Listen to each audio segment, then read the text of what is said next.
Education plays an important sector in any given society. Schools are not merely infrastructures for learning. Not only they play a pivotal role in holistically shaping the learner's potentials, schools are also called the builders of the society. Together with the community and the stakeholders, learning institutions thrive through the years to deliver its noble mission. Thus, it is necessary to examine the sociological theories that drive the educational system. Darren Dorff once emphasized that the society has two phases, the conflict and consensus. If we talk about conflict theory, it focuses on the struggle of social classes to maintain dominance and power in social system.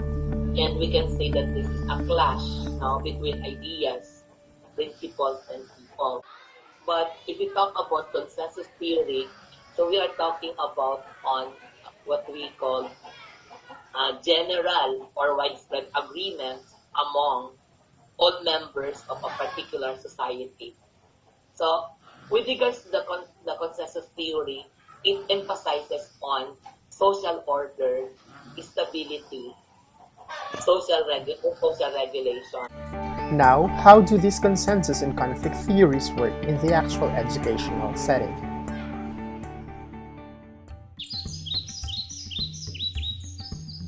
In August 2019, I did my last episode for Wish Ko Lang.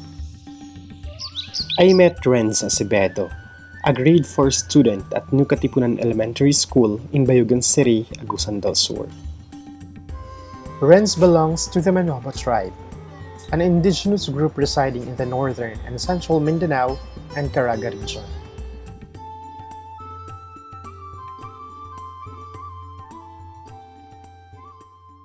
As early as 9, Renz puts premium to his education. He dreams of becoming a teacher. Renz even brings his youngest sibling with him to school. Aking kapatid, ako ang nag-aalaga. Nakaka-inspire siyang tignan. Tapos naisip ko kasi sa mga cities kasi may maraming mga estudyante na hindi pumapasok kasi walang baon, hindi pumapasok kasi naglalaro lang sa computer shop, ganun.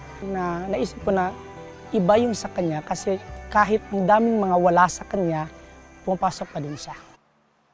Renz's teachers became instrumental in helping him assure a brighter future through a college scholarship. Dako na po, gusto ko magmaestro. Kahit para matabangan ako ang mga manghadog, ubang bata. Pag naging teacher na ako, gusto kong magturo sa Purok 11. Tusad ko makatabang sa akong mga katribo. Sa kuwan kita, makabalo sila magsulat, magbasa. 2 years later, I reconnect with Sir Harold Hope Apole to find out how consensus and conflict theories influence him in his profession. For Sir Hope, consensus works with a standard of norms imposed in a working environment. Pag sinasabing consensus, para sa akin, it's like being fair. Being fair, no conflict, standard norm, or standard regulation, yung pina-follow talaga na hindi siya kailangang escape kasi standard siya. O, kagaya ng mga policies nga, yung mga batas natin. Or even mga local policies sa mga specific companies, bawal malate, bawal ganito yung absent, ganito kadami. Yun yung para sa akin, parang yun yung norm niya. Maintaining harmonious relationship with co-teachers and working hand-in-hand with the parents, stakeholders, and the entire community for the benefit of the learners are keys in achieving success of a school's pursuit to quality education. Since nasa DepEd kami, we are obliged or we are bound to follow. We are just bound to follow kung ano na DepEd. Kasi no matter how bitterly we rant on social media, wala din kaming magagawa. Mas masisira pa yung image namin as teacher, mas magkakaroon pa ng additional conflict. The COVID-19 pandemic is one of the major conflicts the Department of Education has recently faced. Instead of shutting down schools, the learning shifted to modular. This new type of learning poses new and many challenges to both learners and educators. Kasi at first kasi sir, talagang napaka-conflict ni modules because hindi lahat ready. Si learner hindi niya alam, si teacher, even kami na teacher, we are doing it pero we still cannot foresee kung ano yung magiging ending niya. Kung ano yung magiging parang we are still kahit magto 2 years na ngayon yung yung sa DepEd, but we are still in doubt of may na-learn kaya yung learners namin. Unang-una, hindi talaga malayo na parents yung sasagot sa modules. Pangalawa, yung lahat pa ng modules may mga sagot na sa likod sa niya. So parang maki-question namin yung tinatawag na sacredness ng learning ng bata. Sir Hope also shares a typical problem with regards to his co-teachers. The conflict sir is sa mga job descriptions ng DepEd. Ay nangyayari sir, because of new technologies, sina master teacher na mga matatanda na hindi na nila alam yung gagawin nila. Tapos yung nangyayari, yung job description, yung work ni master teacher, pinapagawa na niya ni teacher 1, which is basically hindi yun yung dapat. Kasi yung rule talaga ng DepEd is work according to your salary. Conflicts, however, when openly discussed, yield positive results. If there's a conflict, it's a good way because it's like someone or it's like there's a thing in a school that was being assessed in which ibig sabihin is you were able to check all the possible boxes na you were able to see the areas of improvement in your school, and sometimes si conflict din siya, it will serve as an assessment for the performance of teachers or even the school.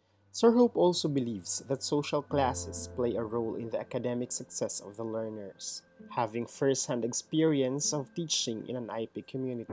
For me, sir, I will agree on this one na yung mga students talaga in low socioeconomic are generally hindi nahihirapan sila when it comes to learning kasi hindi nila afford. Oo, makakapag-aral kasi may scholarship sila, but then doon kasi nagkakaproblema sa food, allowances, projects, parang ganun kasi hindi naman yun yung lahat provided ng government.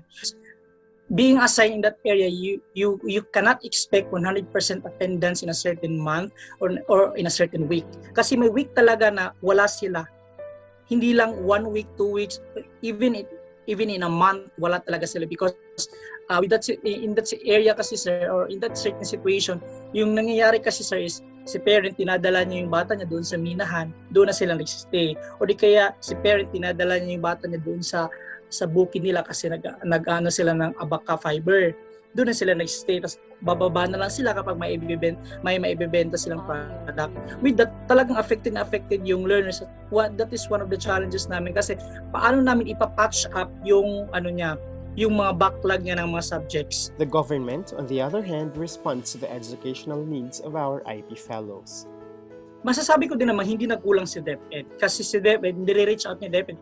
Kaya nga si DepEd, for example for the IPs, may connection talaga sila sa NCIP, nagkakaroon ng mga sa IP leaders doon sa regional areas hanggang sa division area kung saan nagkakaroon ng mga focal person na nilalagyan talaga ni DepEd ng mga supervisors na para magsusupervise doon sa IP education. Sa mga Muslims naman may nilagay doon na supervisors para sa mga madrasa learners for madrasa school, ganun. Hindi rin nagkulang si DepEd, pinopromote ni DepEd yung education na ganito libre. RENS represents the hope of Filipino children aiming for a rewarding future amidst all the challenges. Salute to the teachers like Sir Hope Apole who continuously serve as beacons of hope. Despite the mountains and valleys of conflicts, teachers like Sir Hope strive harder to champion the rights of Filipino children to access to quality and inclusive education for all.